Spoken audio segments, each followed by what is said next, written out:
आई। तो उस नाग ने कहा कि जब हम दोनों तरफ खींचे जाएंगे तो मेरी तो हड्डी टूट जाएगी। अब ऐसा कौन व्यक्ति होगा जो जानबूझकर प्राण संकट में डालेगा? तो इंद्र ने इसे एक स्वार्थ दिया। थे नागराज मामंत्रे फल भागेन वासुकी। वासुकी, अगर तुम नेत्र बन जाओगे तो हम तुम्हें अमृत का कुछ भाग देंगे। तो अमृत की बूंदें प्राप्त करने के लिए ये वासुकीनाग उसी मंदराचल पर्वत में लिपट गया। देवता लग गए पूंछ की तरफ और दैत्य लग गए मुख की तरफ। जैसे ये मंदराचल पर्वत खींचा गया तो उस नाग की जब हड्डी टूटने लगी तो 1000 फलों से ये जहर बनने लगा। जैसे दैत्यों के बल जलने लगे, दैत्य बलहीन होने लगे। उधर मंदराचल पर्वत रसातल को जाने लगा। जब मंदराचल पर्वत धसकने लगा तो कृत्वा बपु काच्छप अद्भुतम महतो अप्रविश्यतोयम गिरिमुज्जहारी। मंदराचल पर्वत को उठाने के भगवान ने कच्छप बना लिया। बोलो कच्छप भगवान की। अच्छा, आपने कभी कच्छप देखा है? कछुआ, उसकी जो पीठ होती है वो बीच में ऊंची होती है और मथानी कैसी जगह घूमती है जहाँ बीच में खाली हो। तो जब मंदराचल पर्वत घुमाया गया तो कभी दाहिने फिसल जाता, कभी बाएं फिसल जाता। भगवान बोले पहले विघ्नेश्वर भगवान का पूजन तो करो। जब उस मंदराचल पर्वत पर विघ्नेश्वर भगवान का पूजन हुआ तो नीचे कच्छप भगवान, चोटी के ऊपर विघ्नेश्वर भगवान। अब ऐसे दाब दिया जैसे आपने कभी बढ़ई को देखा है। जब वो गर्मी से छेद करता है तो ऊपर से दबाता है तो अपनी जगह ही घूमती है। उसी तरह मंदराचल घूमने लगा। पहला रत्न निकला जिसका नाम था हलाहल कालकूट नाम का विष जहर। जैसे निकला तो जितने भी जल पृथ्वी वो सब मृत प्राप्त। जहर की लपटें तीनों लोगों में उठने लगी। दैत्यों को छोड़िए देवता भी बेहोश होने लगे। इंद्र ने कहा मंथन और अमृत तो बाद में मिलेगा, जब जहर के प्रभाव से बचेंगे। इसका क्या हो? भगवान बोले पहला रत्न है ये, तो हम सोच रहे हैं कि पहला रत्न शंकर जी को दे दो। तो अजय भगवान ने देवताओं को लिया, कैलाश पर्वत से आवाहन किया भगवान शंकर का। देव देव महादेव भूतात्मन भूत भावन त्राहिणाम शरणमापन्नम दहना विषाद। देवदेव, हे देवाधिपति महादेव, आप दर्शन दीजिए। कभी त्रिलोक इस जहर के प्रभाव से नष्ट हुआ है। और हमने सुना तुम्हें कहा सर्व जगत ईश्वरो बंद मोक्षयो और तुम पावन चंद्र कुशलाओ प्रपन्नाति हरम परम। महाराज जी, जन्म मृत्यु के बंधन से छुड़ाने वाले देवाधिपति महादेव बाहर निकल करके आए। देखा मेरे इष्ट है, नमन किया और भगवान ने कहा पहला रत्न आप ग्रहण करना। तो भोले बाबा ने क्या किया? भगवान शंकर ने दोनों हथेलियों की प्याली बना ली और अंजलि बना करके व्याप्य हलाहलम विषम। भगवान शंकर ने वो जहर अपनी अंजलि में ले लिया और जब होठों से लगाया तब शंकर जी को ध्यान आया कि हृदय में तो हमारे रघुनाथ जी के चरण है और चरण भगवान के कमल की पंखुड़ी से भी ज्यादा कोमल है। और ये जहर बड़ा तीखा है तो कहीं मेरे प्रभु को कष्ट ना हो जाए, शंकर जी ने कहा बेटा न तुम बाहर रहोगे और न अंदर। ये रकार शब्द का प्रयोग किया। और जब हम आप रा बोलते हैं तो मुंह खुल जाता है। रा कहने से जैसे मुंह खुला, शंकर जी ने जहर दिया और ऊपर से माँ से दोनों बंद होते हैं। रा और माँ के मध्य में जहर है। अब भक्षण ने महादेव कृपया भूत भावन, भगवान शंकर ने उस विष का पान कर लिया, गले में जाकर रुक गया, नीला निशान पड़ गया। इसलिए शंकर जी का यहाँ से नाम नीलकंठ पड़ गया। जब नीलकंठ भगवान की जय। शंकर जी ने जहर पान कर लिया।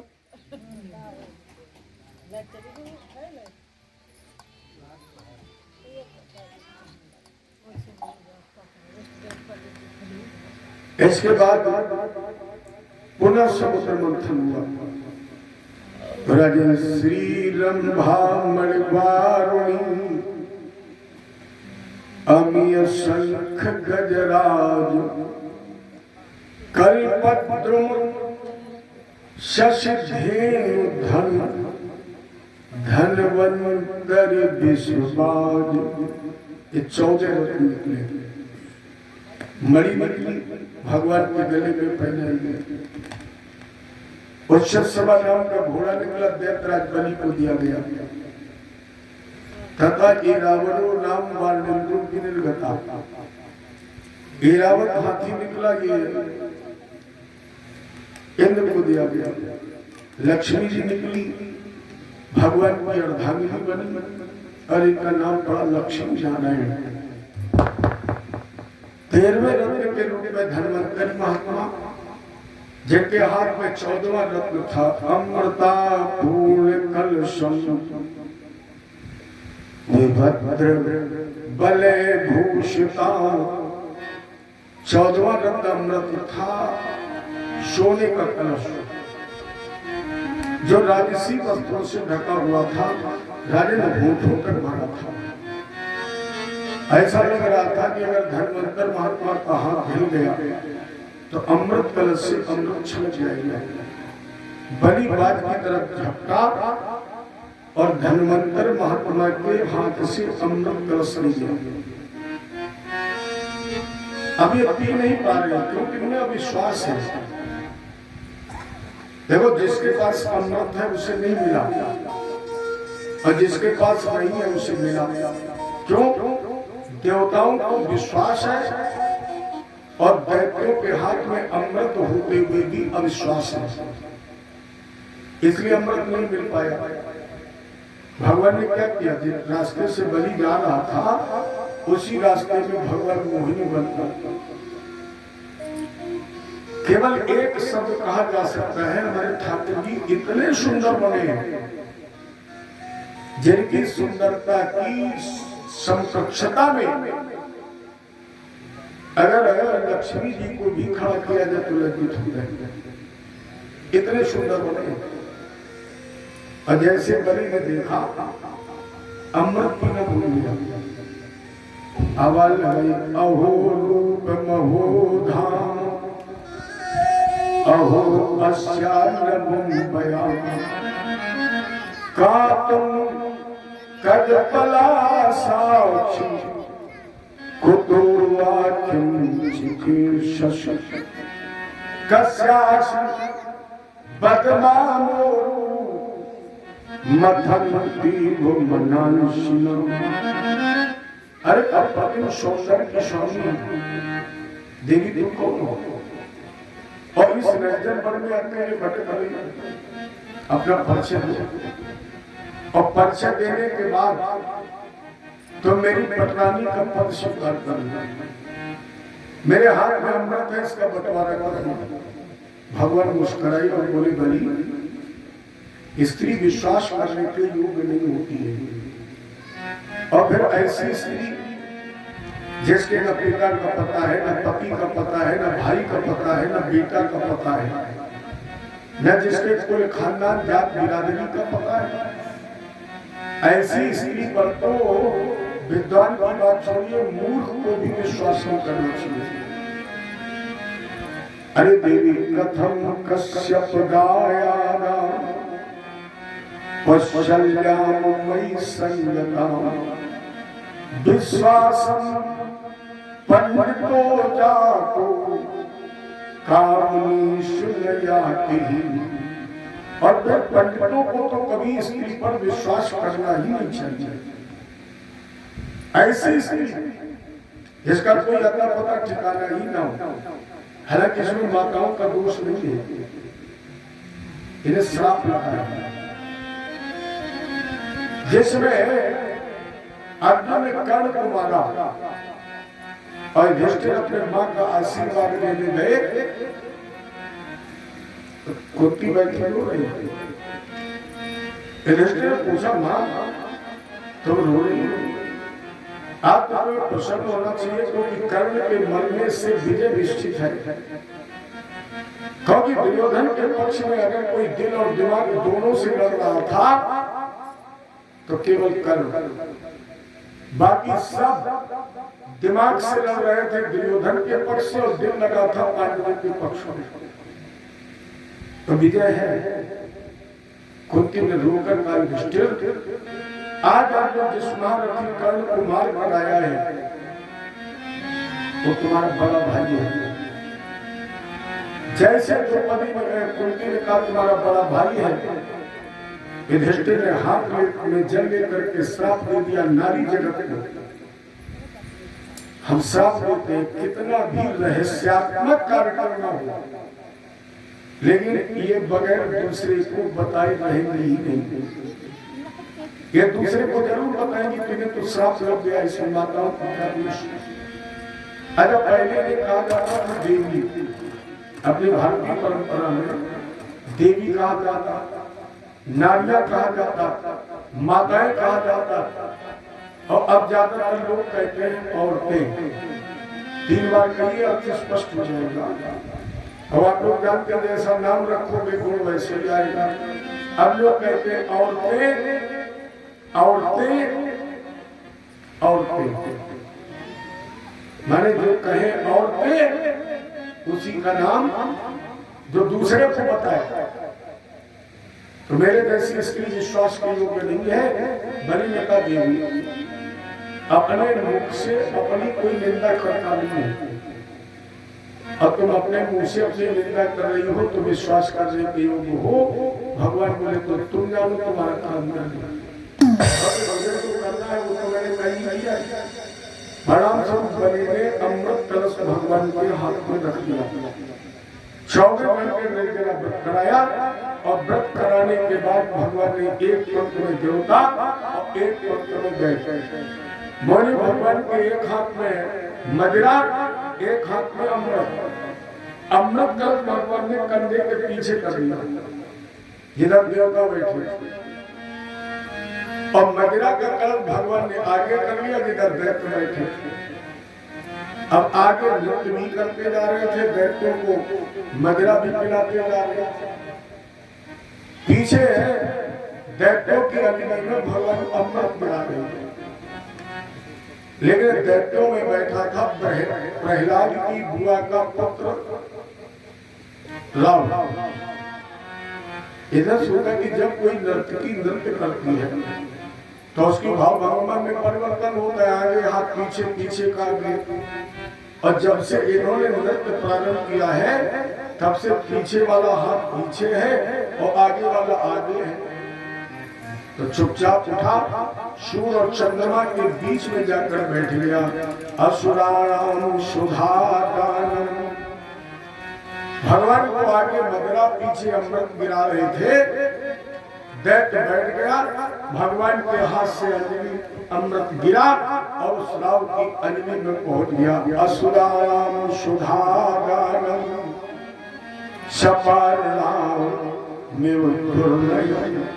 और जैसे असुर के हाथ में अमृत पहुंचा, होठों से लगाया, सूर्य और चंद्रमा ने इशारा किया, प्रभु अनर्थ हो गया। तो भगवान ने क्या किया, चक्रेण क्षुरधारी, भगवान के हाथ में चक्र आ गया और बड़ी फुर्ती से सर काट दिया, जिससे जहां टूटता सिरा ये अमृत पेट में न पहुंच पाए।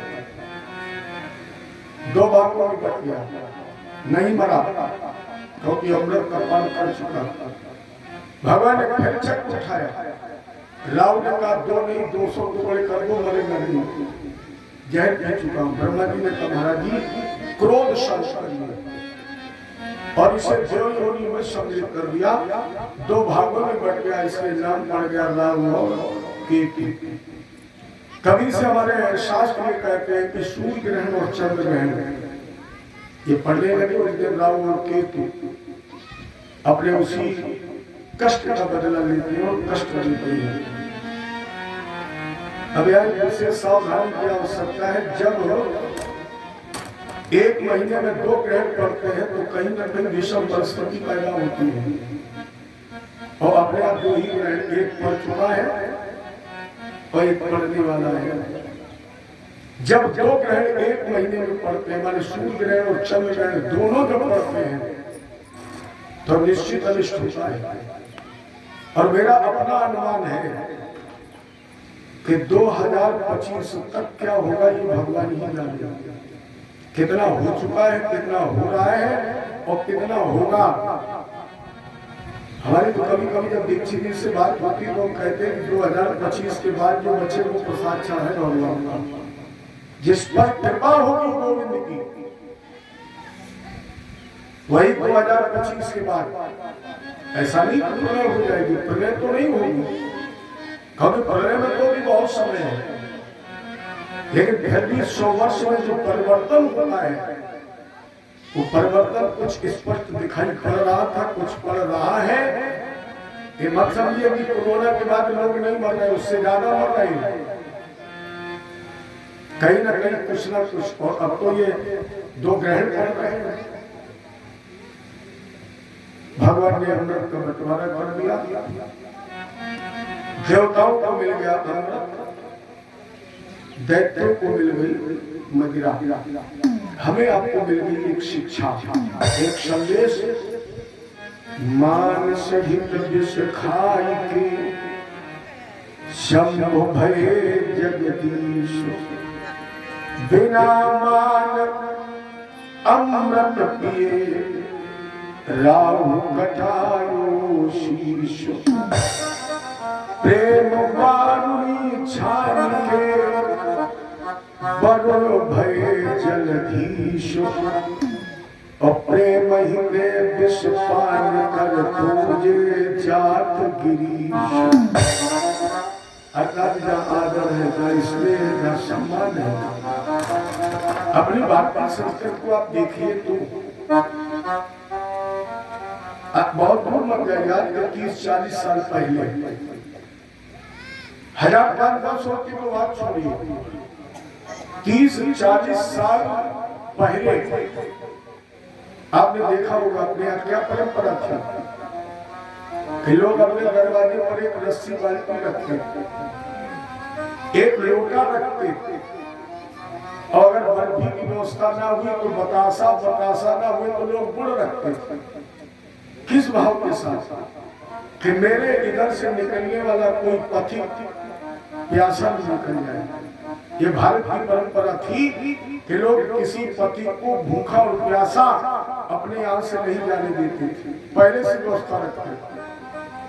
और आज उन्हीं भारत के लोगों ने जो पैसे वाले हैं अपने दरवाजे पर एक गोली कट्टा वाला कर रखा है और दरवाजे पर लिखवा दिया बिना आज्ञा प्रवेश वर्जित है। ये भारत की परंपरा है। अच्छा, अभी तो आप लोग देहात में रहते हैं, आपने पुराने मकान जरूर देखे होंगे। याद कीजिए जितने पुराने मकान थे उनमें एक दरवाजे को छोड़कर सारे दरवाजे छोटे लगते थे, बहुत ऊंचे नहीं लगते थे, आप सर उठा के नहीं जा सकते, छोटे दरवाजे लगते थे। क्यों? घर एक मंदिर था और मंदिर में भगवान कौन था? अतिथि, आने वाला, आगंतुक, और मंदिर का पुजारी होता था घर का मालिक। वो सोचता था इस मंदिर में कोई अभिमान में प्रवेश न कर जाए। ये दरवाजा नीचे लगता था, वो संदेश देता था कि मंदिर में प्रवेश सर झुकाकर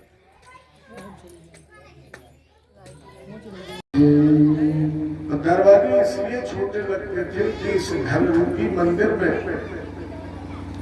कोई सर उठा के प्रवेश न करे। अब उन्हीं भारत के लोगों ने अपने आप कुत्ते और पाल रखे हैं। अब कुत्ते पालने के बाद दरवाजे पर लिखवा दिया है कुत्तों से सावधान। ये पता नहीं लग पाता है अंदर वाला कुत्ता है कि बाहर वाला।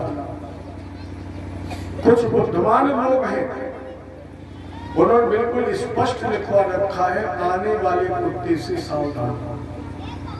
मेरी बात समझने की कोशिश करें। कुछ लोग लिखवाते हैं कुत्तों से सावधान और कुछ लोग लिखवाते हैं आने वाले कुत्ते से सावधान। यही भारत की परंपरा है। हालांकि कुछ लोगों ने मुझ पर टीका की कि पंडित जी एक तरफ तो तुम कहते हो सिया राम में, दूसरी तरफ तुम कुत्तों का विरोध करते हो। मैं विरोध नहीं करता हूँ, केवल ये बताना चाहता हूँ, ये कोशिश कर रहा हूँ कि हर व्यक्ति की एक सीमा है। कुत्ते को पालिए। हमारे शास्त्र ये भी कहते हैं कि जब हम भोजन बनाए तो पहली रोटी गाय की और आखिरी रोटी कुत्ते की। आप भोजन करने भी बैठिए तो पहला गिलास गाय का और आखिरी गिलास। सबके लिए व्यवस्था है, लेकिन उनकी एक सीमा है। कुत्ते की सीमा दरवाजा है, देरी है कि किचन है। हमारे शास्त्र भी कहते हैं कि घर में बकरी और कुत्ता होता है, उसके घर में कभी देवताओं का प्रवेश नहीं हो सकता है, क्योंकि वो घर 24 घंटे अशुद्ध रहता है। उसके द्वारा दी हुई आहुतियां देवता, पितर और पूर्वज हमारे ग्रहण नहीं कर सकते। अच्छा, अन्यथा मत लेना, एक मोटी बात है। आपके जूते की कीमत 50,000 रुपए हुई, तो वो सर पर रखा जाएगा कि पैर में रखा जाएगा? पैर में ही तो रखा जाएगा। तो हर जीव की एक सीमा है। इस भारत में कितना परिवर्तन हो गया कि जब एक भिखारी भीख मांगने आता है तो लोग कहते भाग जा, और वही भिखारी को भगाने वाले लोग डल्लभ के गद्दे पर कुत्तों के साथ सोते और सुनाते हैं।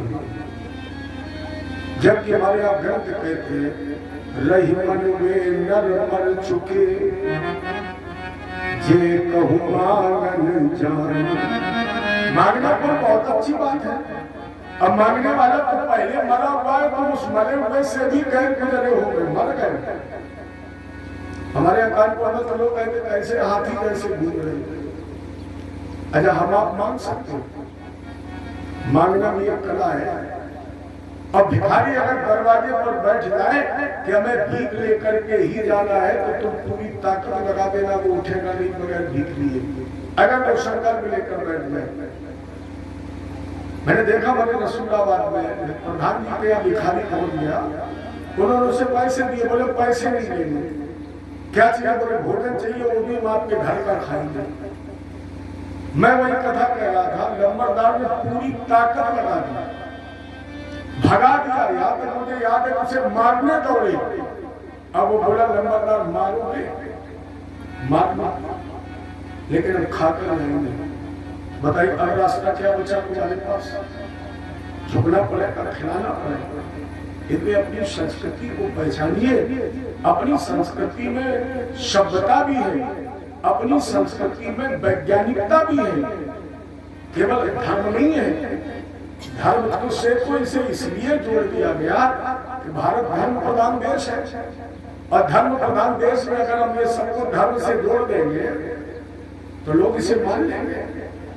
अरे परिवार मिट्टी से चौका पोतने का मतलब केवल पवित्रता है। केवल पवित्रता नहीं है, डॉक्टरों ने सिद्ध किया है कि जहाँ पर पलवा मिट्टी का लेपन कर दिया जाता है वहां से शरीर के हानिकारक समस्त बैक्टीरिया समाप्त हो जाते हैं। आप लोग देहात में रहते हैं, जब तक व्यक्ति ने पाटे पर बैठ करके भोजन किया है तब तक कभी आपको पता लगा कि शुगर हो गया? नहीं हुआ। जब तक पाटे पर बैठकर आपने भोजन किया तब तक ना तो शुगर हुआ, ना ब्लड प्रेशर हुआ और ना हार्ट अटैक हुआ। और अब तो बच्चे मार के गर्भ से शुगर लेकर पैदा होते हैं। दूसरा एक निवेदन, और आजकल अपने देश में छुआछूत का बहुत प्रभाव चला, बड़ी चर्चा हुई। नेताओं ने ऐसा बात किया, मैंने कई नेताओं से प्रश्न किया है, आपको कभी कोई मिले तो जरा पूछना। हमारे वैदिक परंपरा में 4 वर्ण प्रकट हुए, ब्राह्मण, क्षत्रिय, वैश्य और शूद्र। ये 4 हुए, ब्राह्मण, क्षत्रिय, वैश्य और शूद्र। बैकवर्ड कहां से आ गया? आज तक किसी ने उत्तर नहीं दिया। बैकवर्ड कहां से आ गया? किसमें आप रखते हैं इसे? कभी किसी नेता की दम नहीं है कि वो ये कह दे ब्राह्मण क्षत्रिय वैश्य में है। कभी ब्राह्मण क्षत्रिय वैश्य के कोटे में रख दिया जाएगा तो वो सामान्य हो जाएगा। अच्छा, बैकवर्ड को किसी को हरजन कह के देख लेना, जवाब तुरंत मिल जाएगा। नेताओं ने लड़ा दिया, अपने आप कोई अछूत है ही नहीं, कोई ऐसी बिरादरी नहीं है जो अछूत हो। हमारे स्कंद पुराण में है, होली के दूसरे दिन जब हम परेबा मनाते हैं उस दिन ब्राह्मण का दायित्व है कि जैसे हम आप सबसे ज्यादा निम्न मानते हैं, मैं उसका नाम नहीं लूंगा, उसे ब्राह्मण का दायित्व बनता है कि होली के परेबा को उसका निमंत्रण करे, उसे भोजन कराए, उसे सुंदर वस्त्रों से सुसज्जित करे और उसे दक्षिणा दे। तो फिर वो अछूत काम हो गया। अच्छा, आपको याद है आपके यहाँ जब लड़की की शादी होती है, अब हम ये तो नहीं कह सकते कि नहीं नहीं वो परंपरा आपके यहाँ है नहीं है, लेकिन अधिकांश ये परंपरा है कि जब हमारी लड़की की शादी होती है तो मांग कौन भरता है? मांग भरने कौन आता है आपके यहाँ? मेरे यहाँ कानपुर में धूमिन आती है, आती है आपके यहाँ? और अगर आती है तो वो हमारे लिए अछूत है। कब उस दिन अगर कह दे कि पंडित जी हम हंस कार पर चलेंगे तब मांग भरेंगे, अब उस दिन को ये कह दे कि हम 11,000 के नीचे नहीं जाएंगे, आपको देना पड़ेगा, तो हमारे लिए अछूत कहाँ है? हमारे यहाँ एक दिन लड़की की विदा होती है, उस दिन अक्षत धानु फेंकता है, धानु हमारे यहाँ आता है, अक्षत फेंकता है, तो वो हमारे लिए अछूत कहाँ है? आज भी मंडप के नीचे जो घड़ा रखा जाता है वो कुम्हार लाता है, जल भरा जाता है वो कहां लाता है। मेरी बात का मतलब ये है कि हमारे यहाँ हर बिरादरी आदरणीय है, उसकी सीमा है, उसका समय है, और जब जिसका समय है तब उसकी हमारे यहाँ पूजा होती है। कोई ऐसा व्यक्ति नहीं है जिसकी पूजा न हो, जिसका सम्मान न हो। अच्छा, याद है एक दिन आता है जब चबेना बुलवाया जाता है,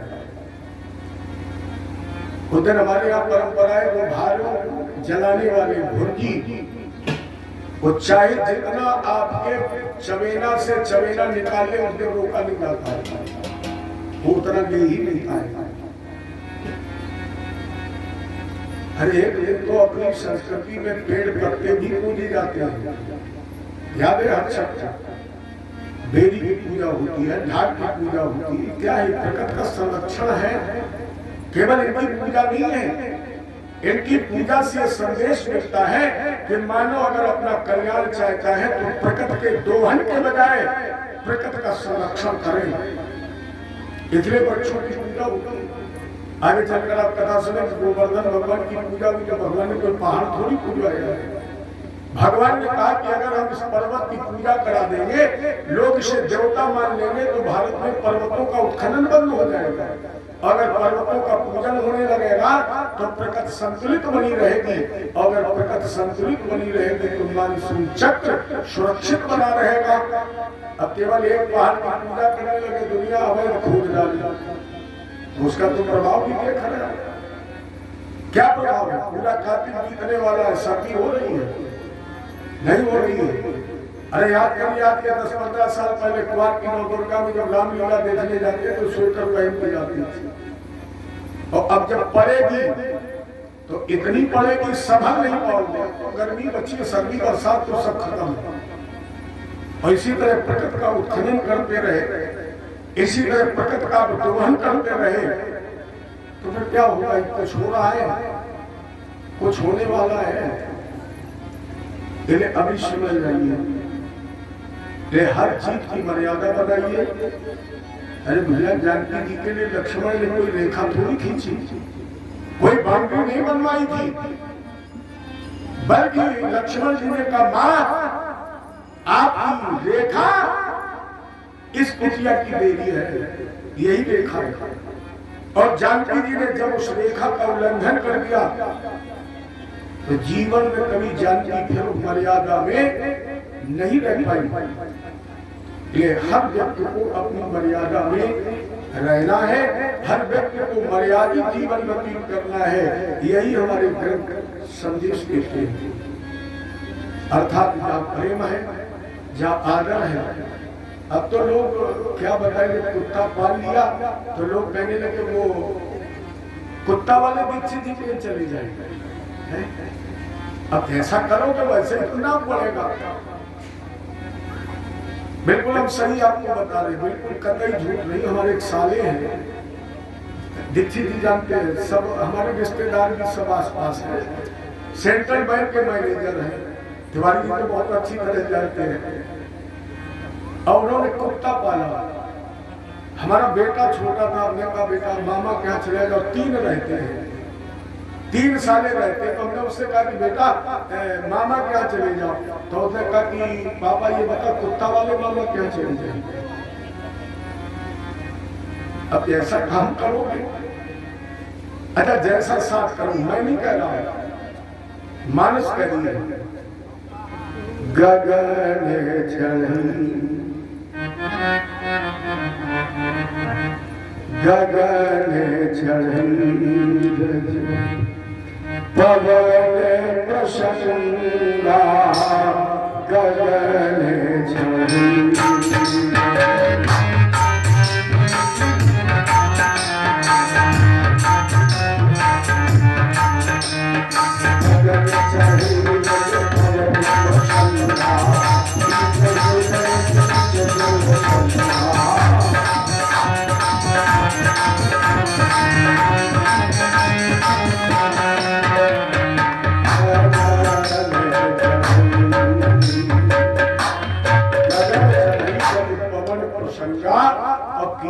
मिले नीच जल संगा, या संगत से गुण जाते हैं, संगत से गुण आए, बास भास और मिसरी एक भाव बिकाए।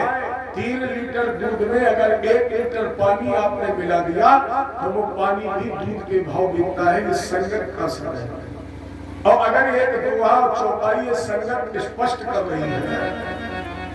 एक और हमने आपको कभी तो सुनाया था, ज्ञान बढ़े गुणवान की संगत। केवल इतना ध्यान रखना कि कुत्ता का साथ करोगे तो क्या होगा।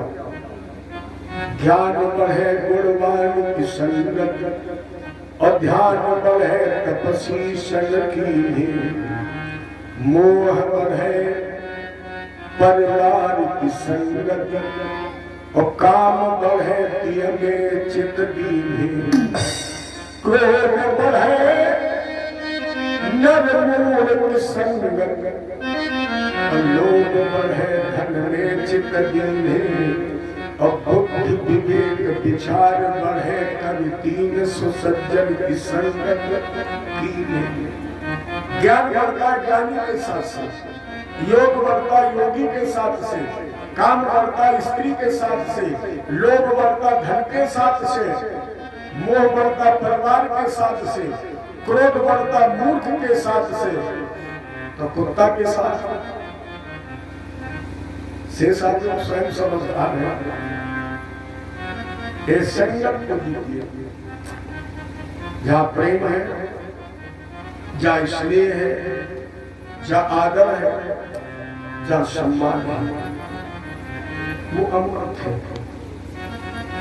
देवासुर संग्राम हुआ, चूंकि देवता अमृत पी चुके थे, आदित्य भगवान उनके पक्ष से युद्ध कर रहे, लेकिन इंद्र को विजय मिली।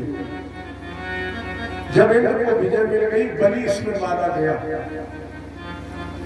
लेकिन बलि के गुरु शुक्राचार्य मृत संजीवनी विद्या जानते थे। जिस मृत संजीवनी विद्या के द्वारा बलि को जीवित किया और विश्वजित नाम का यज्ञ कराने चले गए। इधर भोलेनाथ को पता लगा कि हमारे प्यारे प्रभु ने मोहिनी रूप बनाया। शंकर जी ने कहा, अच्छा महाराज जी, पहला रत्न जहर निकला तो हमें पिला दिया, अब मोहिनी रूप बनाया तो हमें स्वप्न में भी नहीं बताया। तो शंकर जी के मन में विचार उठा कि हम ही वो स्वरूप देखेंगे। परम स्वरूप प्रखत ध्वजो निशम्मेदम अयोश द्रुपेद दानवान मोर हिवाशुर गणान हरि सोम पायन। शंकर जी को पता लगा तो बैल पर बैठे देवी पार्वती जी को साथ में लिया और क्षीर सागर में पहुंचे, भगवान के चरणों में प्रणाम किया। देखो, व्यक्ति जब कुछ भावना लेकर के प्रणाम करता है तो कहीं ना कहीं उसकी भावना हमें समझ में आ जाता है। अब भगवान से कुछ छुपा ही नहीं। बोले, भोलेनाथ आप अचानक असमय आपका दर्शन हो रहा है। शंकर जी बोले, करे हमसे कह रहे हो अचानक दर्शन दे रहे हो, और ये भूल गए कि आपने अचानक मोहिनी रूप बना लिया तो हमें बताया नहीं। भगवान बोले, फिर हमारा दर्शन देव देव जगत व्यापी जगदीश जगन्मया सर्वेषां भावानां परमात्मा हेतुरीश्वर। हे जगत, हे जगदीश, हे जगन्नाथ, प्रणाम। लेकिन दर्शन किसका? मोहिनी का। भगवान मुस्कुराए। अरे ध्यान रखना, भगवान जहां जहां मुस्कुरा दिए, नहीं लोग कहते हैं मेरा मुस्कुराना गजब था। भगवान जहां जहां मुस्कुरा दिए गजब हो गया। भगवान हल्के से मुस्कुराए और बोले, भोले बाबा, मैंने वो रूप तो दैत्यों को भ्रमित करने के लिए बनाया था। कौतूहलाय दैत्यानाम, मैंने दैत्यों को भ्रमित करने के लिए योषितेशो मया था। अपश्यताशुर कार्याणि गते पीयूष भागवनी, मैंने दैत्यों को भ्रमित करके देवताओं को अमृत पिलाने के लिए, देवताओं के लिए स्वरूप बनाया, तो मैं क्या लेना देना। और फिर शंकर तुरंत भगवान के ने शंकर के अभिमान में खाद पानी डाल दिया। क्या करोगे तुम उस रूप का देखकर? क्यों? बोले, तुम तो कामदेव को भस्म कर चुके हो। भोलेनाथ, जिसने काम को भस्म कर दिया है वो मोहिनी का दर्शन क्यों करेगा? शंकर जी ने मन में विचार किया, जब तुम जानते हो कि हम कामदेव को भस्म कर चुके हैं तो फिर मेरे ऊपर काम का असर भी नहीं होगा, इसलिए दर्शन करेंगे। जब आपको पता है कि हम काम जयी हैं, भगवान जान गए हो। अच्छा भोलेनाथ, हमने आपका एप्लीकेशन स्वीकार कर लिया है, जब मौका मिलेगा तब दर्शन करा देंगे। भगवान शंकर ने माता पार्वती जी के साथ विदा लिया। महाराज जी जल्दी कृपा करना। भगवान बोले, चलो हम आते हैं। बिल्कुल ऐसा ही फंसा दिया जैसा बाबा नारद को रामायण में फंसा दिया। नारद फंस गए जैसे विश्व मोहिनी के चक्कर में, उसी तरह बैठे बैल पर और भी क्षीर सागर से 1-8 किलोमीटर निकल पाई। एक मनोहरी सुंदर रमणीय उद्यान जिसमें हर तरह के पुष्प खिले थे, पुष्पों पर भ्रमर गुंजायमान हो रहे थे। मंद मंद सुगंध, और जैसे शंकर जी की नासिका से वो भीनी भीनी सुगंध टकराई तो शंकर जी देवी पार्वती को भूल गए, उसी बाग की तरफ देखने लगे। और जैसे मैं उस उद्यान की तरफ देखा तो एवं था रुचिरा पांगी दर्शनीयम मनोरम।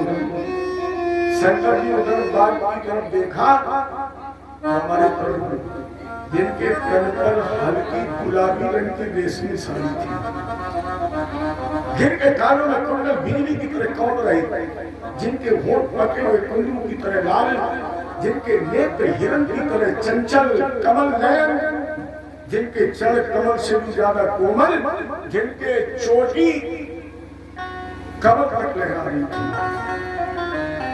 हाथ में गेंद थी, भगवान खेल रहे। एक बार गेंद थोड़ी दूर उछली, भगवान गेंद उठाने के लिए भागे, शंकर जी की तरफ देखा, हल्के से मुस्कुरा दिया। और जैसे हमारे प्यारे प्रभु मुस्कुराए तो भोलेनाथ पार्वती जी को तो भूल गए, बैल से कूदे और मोदी भगवान के पीछे। अब हमारे प्रभु एक वृक्ष के पीछे आसपास, अब भोलेनाथ पीछे। मैया पार्वती जी ठगी की ठगी रह गई। क्या हो गया भोलेनाथ को? जिनके लिए लिखा गया था वो शिव सर नयन उघारा अक्षत वट कामे भयउ जल छारा। शिव ने तीसरा नेत्र खोल दिया, काम करके बस हो गया, लेकिन आज भोले बाबा को क्या होगा? केवल 4 अंगुल का फासला दे दिया। शंकर जी ने हाथ बढ़ाया, सारी पकड़ ली, लेकिन फासला तो 4 हाथ का हो गया। माने जब शंकर जी थक जाते थे तो हमारे प्यारे प्रभु बिल्कुल नजदीक आ जाते, और जैसे फिर नई ताकत से भागे तो भगवान फासला थोड़ा एक बार